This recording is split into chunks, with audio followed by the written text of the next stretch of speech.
یہ 18ویں صدی کا قصہ ہے کہ ایک بادشاہ اپنی پروقار سواری پر بیٹھ کر پورے علاقے کا چکر لگا رہا تھا کہ اس کی نظر ایک فقیر پر پڑی۔ فقیر زمین پر بیٹھا تھا اور شاہی سواری کو دیکھ کر سلام کرنے کی بجائے منہ پھیر لیا۔ بادشاہ کو حیرت ہوئی کہ یہ کیسا فقیر ہے، نہ کچھ مانگتا ہے نہ بولتا ہے۔ اتفاق سے پھر بادشاہ کا وہیں سے گزر ہوا تو پھر بھی فقیر کا وہی پہلا والا رویہ تھا۔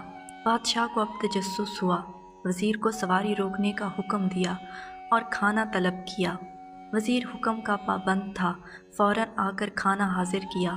بادشاہ وہ کھانا لے کر فقیر کے پاس گیا اور اس سے کہا کہ یہ شاہی دسترخوان نوش فرمائیے۔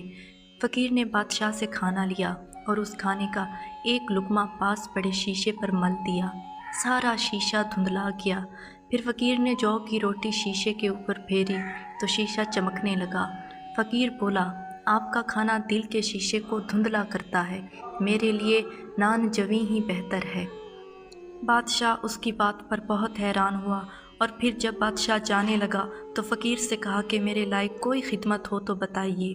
فقیر نے کہا، مجھے اور تو کوئی حاجت نہیں، بس یہ مچھر اور مکھیاں بہت تنگ کرتے ہیں، اگر آپ ان کو مجھ سے دور لے جائیں تو نوازش ہوگی۔ بادشاہ مسکرایا اور کہا کہ یہ تو میرے بس میں نہیں ہے، کوئی اور کام ہے تو میں حاضر ہوں۔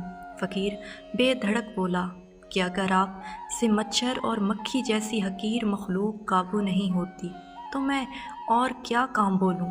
بادشاہ اس کا جواب سن کر لاجواب ہو گیا اور واپس چل دیا۔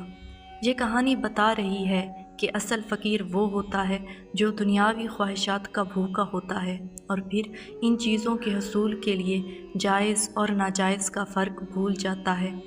کچھ فقیر ایسے بھی ہوتے ہیں جن کا دل غنی ہوتا ہے، ان کو شاہی دربار سے الفت نہیں ہوتی، وہ بس اپنی چھوٹی سی دنیا میں خوش ہوتے ہیں۔